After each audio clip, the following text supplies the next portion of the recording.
Selamat datang di channel Windy Ministry. Semoga saudara diberkati kelimpahan rezeki, sehat, dan damai sejahtera. Salam pasduluran, salam untuk kita semua. Dulur, saya mau sharing.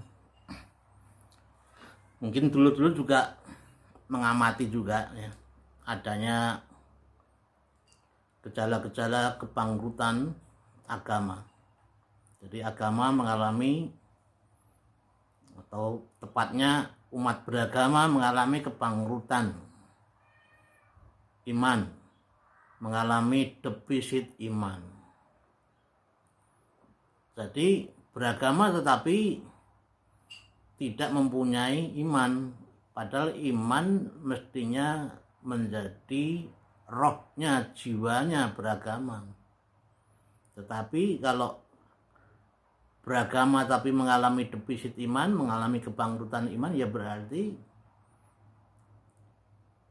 beragama cuma sebagai kulit luar. Dan beragama cuma menjadi urusan struktur dalam kehidupan sosial, politik. Beragama cuma untuk mengekspresikan kesadaran religius. Kesadaran religius itu ya kesadaran diri tentang adanya Tuhan, kesadaran bahwa saya ini cuma ciptaan, seluruh alam ini adalah ciptaan, pasti ada yang menciptakan. Kalau dulu ada namanya prinsip causa prima, itu penyebab yang utama, itu kalau ditelusur akhirnya pada Tuhan. Jadi beragama cuma sebagai kesadaran iman dan bukan sebagai bentuk iman, ekspresi iman kepada Tuhan. Jadi gejala-gejala defisit iman itu bisa kita jumpai di berbagai pemberitaan, media elektronik, media sosial, ya, banyak. Ya sudah lama ya.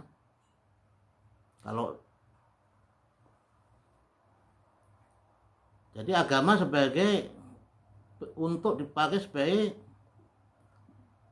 kamuflase untuk menyembunyikan kepentingan berbagai kepentingan. Ada kepentingan politik, orang atau sekelompok orang atau komunitas berusaha untuk mendapatkan kekuasaan politik, dan oleh karena itu untuk menggerakkan emosi keagamaan umat masyarakat dipakailah ayat-ayat yang sebenarnya itu tidak ada kaitannya dengan penghayatan iman seseorang itu. Jadi setiap ada pilkada, pilpres, pemilihan umum, bahkan juga ada pilkades ya, tingkat desa, manipulasi keagamaan seperti itu banyak. Dulu orang dalam rangka menolak seseorang yang perempuan, ya, zamannya Megawati dulu ya, orang pakai jurus tidak boleh pemimpin ada itu perempuan, nggak boleh jadi pemimpin dan sebagainya. Tetapi dalam perkembangannya orang-orang yang sama sebenarnya itu yang mendukung pemimpin perempuan jadi pemimpin. Megawati jadi presiden, yang mendukung ya orang-orang itu juga. Di berbagai tempat ya bupati perempuan ya banyak, gubernur perempuan ya ada. Yang mendukung ya orang-orang itu juga yang dulu mengatakan berdasarkan agama ayatnya perempuan tidak boleh menjadi pemimpin. Jadi manipulasi ya, untuk menggerakkan emosi umat, untuk memilih mengarahkan pilihannya pada orang tertentu ya. Jadi agama menjadi kamuflase untuk menyembunyikan berbagai kepentingan. Nah, itulah kejahatan sebenarnya, kejahatan spiritual.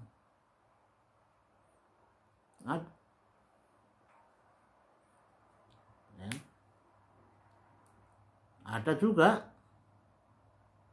ya, kepentingan untuk menyembunyikan kepentingan ekonomi marak, tapi sebenarnya semuanya saling terkait loh. Ya. Kita lihat berbagai tokoh agama terlibat dalam untuk mengendorse, bahkan mungkin jadi aktornya juga, berbagai penipuan berkedok investasi ya. Ada perumahan dengan nuansa agamis sehingga orang-orang yang emosi keagamaannya kuat untuk hanya tinggal hidup dalam komplek yang seagama, lalu membeli, sudah dibangun marketnya contohnya, tapi akhirnya tidak jadi ya. Banyak ada isu-isu sekarang juga, orang menghimpun dana katanya untuk kepentingan Palestina, untuk membantu Palestina, tapi ternyata dana yang terkumpul itu tidak pernah dilaporkan, dapatnya berapa dan disalurkan kemana, tidak pernah. Isunya menurut Duta Besar Palestina di Indonesia, dari orang-orang yang demo yang menghimpun dana itu tidak ada dana yang mengalir ke Palestina. Yang nggak tahu, mungkin sekarang sedang diselidiki. Ini kepentingan ekonomi. Sampai ada yang terakhir ini 212 Maret ya, itu orang-orang yang dulu digerakkan ya, orang tokoh-tokohnya ya orang-orang itu aja yang menggerakkan orang dari berbagai daerah di seluruh Indonesia untuk bergerak ke Jakarta dalam rangka mendukung Anies, menjatuhkan Ahok, sehingga momen itu mau diabadikan menjadi semacam komunitas 212, diaplikasikan dalam berbagai bentuk kehidupan, salah satunya adalah bisnis. Dibentuklah 212 Maret, dan orang-orang yang masih terobsesi terhadap gerakan 212 menentang Ahok, mendukung Anies, itu dengan sukarela berinvestasi, percaya karena memang diendorse oleh tokoh-tokoh yang dianggap tokoh-tokoh utama, disertai ayat-ayat, dan ternyata tidak lebih daripada penipuan.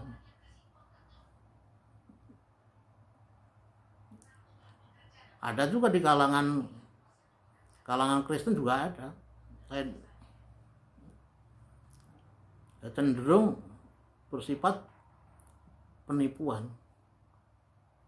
Ya, entah ada pendirian apa itu, menara, kamuflase dan sebagainya, macam-macam, dan merasa sesama orang Kristen lalu kemudian percaya begitu saja dan berlarut-larut.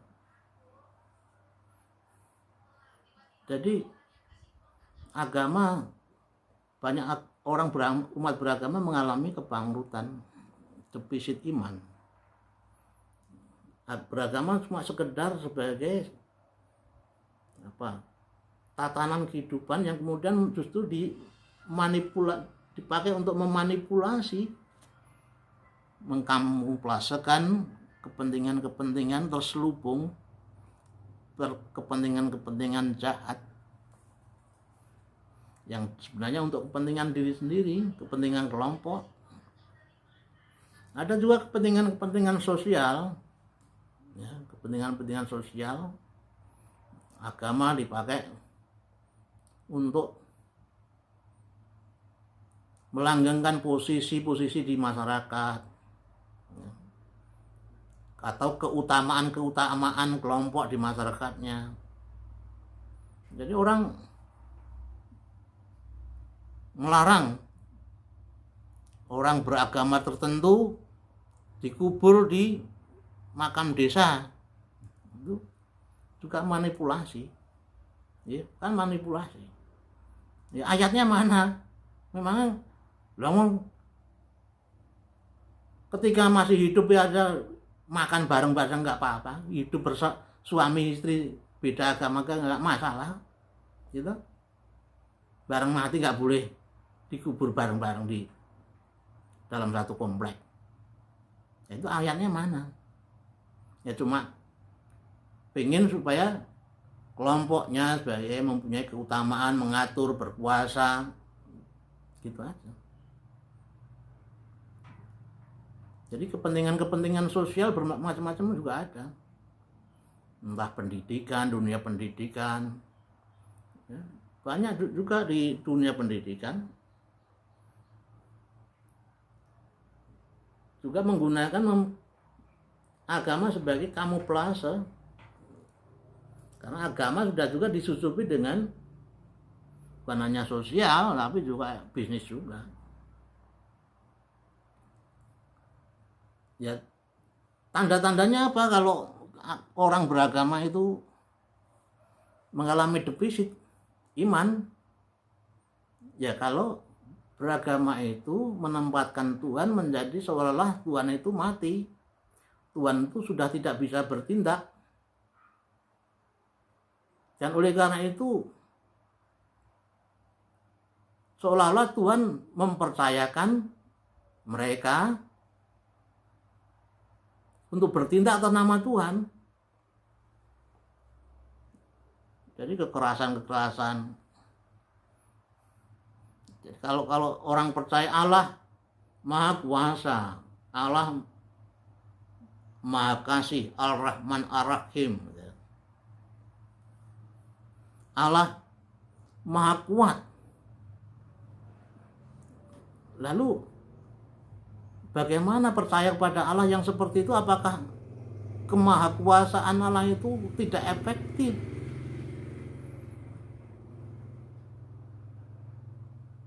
Sehingga Allah sendiri tidak bisa bertindak.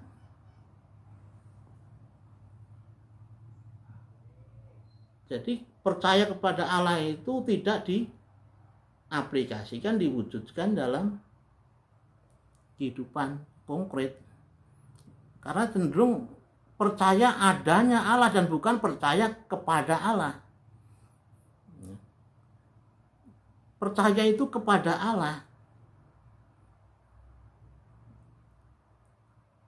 Mentaati Allah, karena percaya pada Allah itu mengandung perintah. Allah itu memberi perintah, bukan hanya janji. Tuhan memberi janji tapi juga memberi perintah. Tuhan mau memberkati tapi juga Tuhan memberi kita perintah. Kasihilah Tuhan Allahmu dengan segenap hatimu dan dengan segenap jiwamu dan dengan segenap akal budimu. Kasihilah sesamamu manusia seperti dirimu sendiri. Jadi percaya pada Allah itu berarti mentaati pada Allah. Percaya bahwa apa yang dikatakan, apa yang dilakukan Tuhan itu benar. Dan oleh karena itu kita harus mentaatinya. Ya, seringkali percayanya cuma kepada percaya adanya Allah, percaya adanya surga, percaya adanya neraka. Percaya itu kepada Allah. Allah hadir dan berkarya, berjumpa. Jadi adanya sudah nggak jadi masalah karena dia Allah itu hadir. Bahkan mau menyertainya, bisa diandalkan dalam segala pergumulan hidup. Demikian pun terhadap keselamatan. Tuhan bisa diandalkan. Jadi ciri-ciri kebangkrutannya, orang tidak mengandalkan Tuhan. Percaya lalu dibuang itu aja. Atau percaya textbook, cuma textbook, tidak dalam hati kita. Seringkali yang digunakan akal, okol, ya. Jadi kita miris ya, orang beragama katanya percaya kepada Tuhan, tapi hatinya tidak dipakai, imannya tidak dipakai, ya, spiritualitasnya tidak dipakai. Yang muncul adalah kekerasan dan kekerasan. Banyak tokoh-tokoh agama ya berkata-kata di luar nilai-nilai kemanusiaan, di luar nilai-nilai moral, menggerakkan orang untuk bertindak anarkis, ngamuk, membunuh. Katanya apa itu, siapa yang Smith itu yang sekarang dalam proses hukum, mungkin dalam penjara ya. Dia membuat nyanyian perang nyawa, katanya murah, untuk membunuh orang murah, gampang. Beragama yang dilatih bukan rohaninya, tapi yang dilatih bagaimana memainkan pedang, bagaimana memainkan senjata. Jadi kebatinannya itu tidak dipakai, justru yang dipakai adalah emosinya, akal aja nggak dipakai, okolnya. Sehingga orang yang mengalami kebangkrutan iman itu ya tidak mustahil menjadi teroris, pembunuh, tapi merasa orang yang mentaati Tuhan ya itu. Ya sama seperti orang Indonesia kemarin, siapa yang ustadz yang mati kena COVID itu, Zulkarnain apa ya, Ustadz Zulkarnain. Pernah di video ada yang kata mereka umatnya itu merasa yang tahu keadilan itu yang mereka, tidak ada umat lain di luar Islam itu yang mengerti keadilan, katanya. Ya, faktanya banyak negara-negara, bangsa-bangsa yang bukan seagama dengan Zulkarnain itu, masyarakatnya adil, damai, tentram. Ya. Jadi justru harus mestinya belajar keadilan ke sana. Kalau masyarakat dipimpin oleh orang-orang yang seperti itu ya, orang-orang yang mengalami kebangkrutan iman, mengalami defisit iman, masyarakatnya kacau, negaranya kacau, isinya kekerasan dan kekerasan, pembunuhan dan pembunuhan, perang dan perang. Ya, defisit iman itu ya bisa dialami oleh siapa saja, oleh orang yang umat beragama apa saja. Penipuan atas nama agama di Kristen ya banyak ada. Ya, semoga kita tidak termasuk orang-orang yang mengalami defisit iman.